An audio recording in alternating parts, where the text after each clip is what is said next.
Good morning po. Ayan, nagawa natin si Cody ng yung isang araw pa to. Kinuha niya dito. Good morning, Cody Put. Ayan. May shade kasi dito. Almost all day. Pero pagka mga 2 o'clock na, Nilalagay ko na siya dito kasi medyo mas daming siya. Ayan, sinisimulan natin yung ating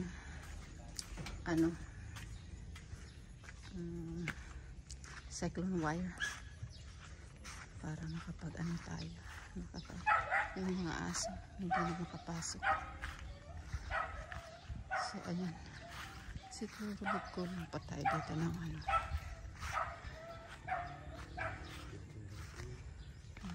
sampung piraso lang ito.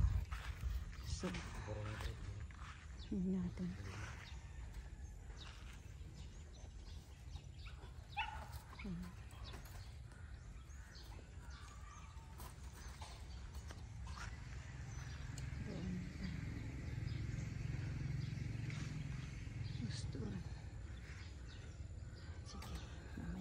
good afternoon mga katribo. Ayan si Cody, ang kulit talagang hindi natuta. Aso na yan ay. Ayan, nag-start tayo dito sa kaso bumili lang kasi ako 10 piraso, kailangan pala ng 20 pieces kasi yun kasi yung pauna sana para malaman natin kung ilan pa ang kailangan.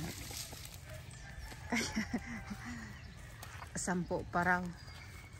So bili tayo na. Kaso yung nagtatrabaho dito Sunday lang kasi may trabaho sila dyan sa dito sa kabila, sa neighbor. So Sunday lang sila makapag kaya sa next Sunday ulit. Pero bibili na tayo ng yung maliit lang pala ito kasi lang din ito. Medyo mura kaya hindi masyadong hindi masyadong makapal, pero pwede na. Ang ko lagyan natin ng palagyan ko ng yung ganito kasi masyadong loose pala sa ilalim.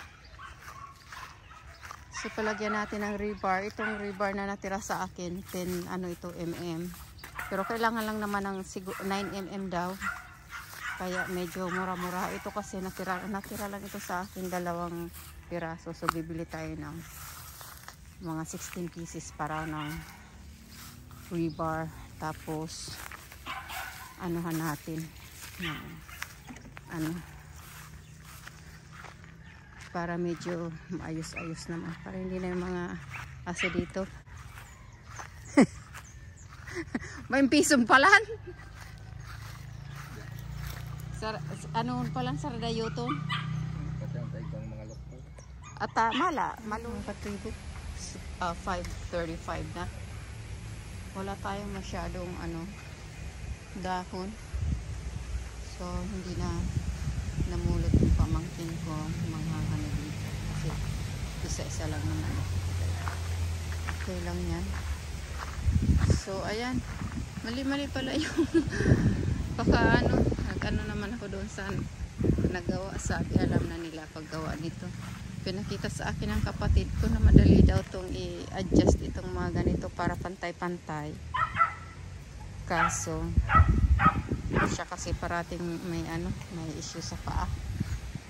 Kaya hintay ako sa ibang tao gumawa kasi nga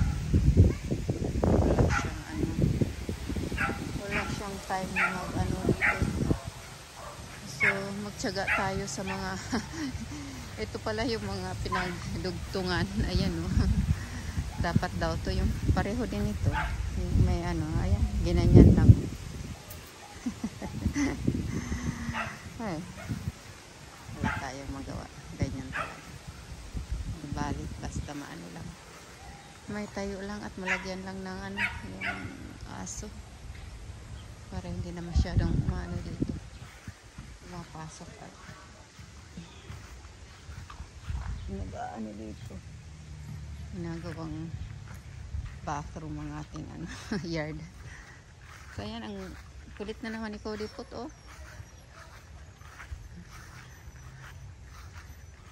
Kulit. Yan o yung ating mga ano, tomatoes. Yung iba dito napupunggok, nabubulok yung ilalim. Yan dyan. Pero ito okay. Dami namang bunga yun doon. Nakakuha na ako doon ng ano. Hindi pa masyadong hinog. Inano ko kanina. Inulam sa ano yan, pritong isda. Masarap din. Lagyan ng sili. So, what? Kailangan niya ng bagong ano, bagong tali. What do you want? What do you want? What do you want, Cody? Huh? You can finish your food. Go finish your food. So yan, sa next Sunday ulit paggawa nito. Hindi balik kahit hindi masyadong maayos, basta na ano lang, okay na yun. Diba, Kuds? Para makalaya na si Kuds, si Cody Pot, para he can run around in the yard.